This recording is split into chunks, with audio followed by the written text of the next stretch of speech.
চিঙিমাৰীত গৰিয়ামৰীয়া DC জাতীয় পৰিষদেৰ অধিৱেশন।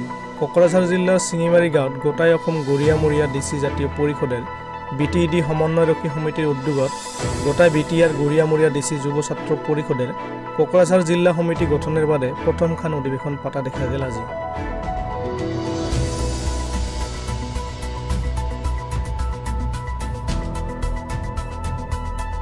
অনুষ্ঠানটাৰ কাৰ্যসূচী সকালে ৮টা বজাত পতাকা তুলিল গৰিয়ামৰীয়া ডিচি জাতীয় পৰিষদেৰ কোকৰাঝাৰ জিলাৰ কাৰ্যকৰী গড়িয়া মতিনুৰ ৰহমান। শহীদ বিদিত মালা পিন্ধাইল কোকৰাঝাৰ জিলার মারিয়া রুস্তম আলীয়ে।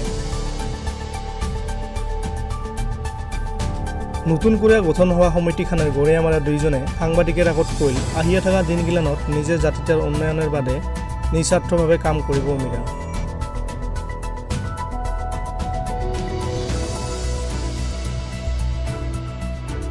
জাতীয় পৰিষদৰ বিটিইডি সমন্বয়ৰক্ষী সমিতিৰ উদ্যোগত বিটিআৰ গৰিয়ামৰীয়া ডিচি যুৱ ছাত্ৰ পৰিষদ লগতে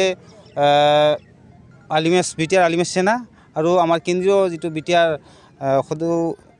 গৰিয়ামৰীয়া ডিচি যুৱ ছাত্ৰ পৰিষদ কমিটিটো গঠন কৰা হয়। আজি আমাৰ কেন্দ্ৰীয় কমিটিটো আমি 11জনীয়া বনাইছোঁ।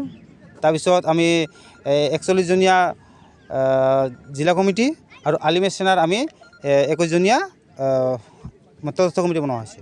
এই ছাত্ৰ পৰিষদে অনাগত দিনত কি কাম কৰিব?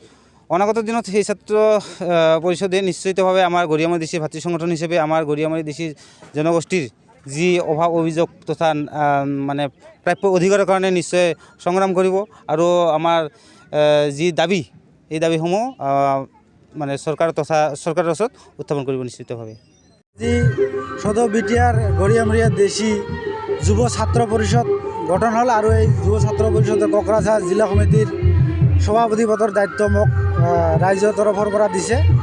মই আশা কৰোঁ যে মই যাতে নিস্বাৰ্থভাৱে কোকৰাঝাৰ জিলাৰ সভাপতিৰ দায়িত্ব লৈ গৰিয়ামৰীয়া ডিচি জনগোষ্ঠীৰ হৈ নিস্বাৰ্থভাৱে কাম কৰি আগবাঢ়ি যাব পাৰোঁ আৰু জনগোষ্ঠীটোক শিক্ষা আৰু উন্নতিৰ ক্ষেত্ৰত আগবাঢ়ি লৈ যাব পাৰোঁ।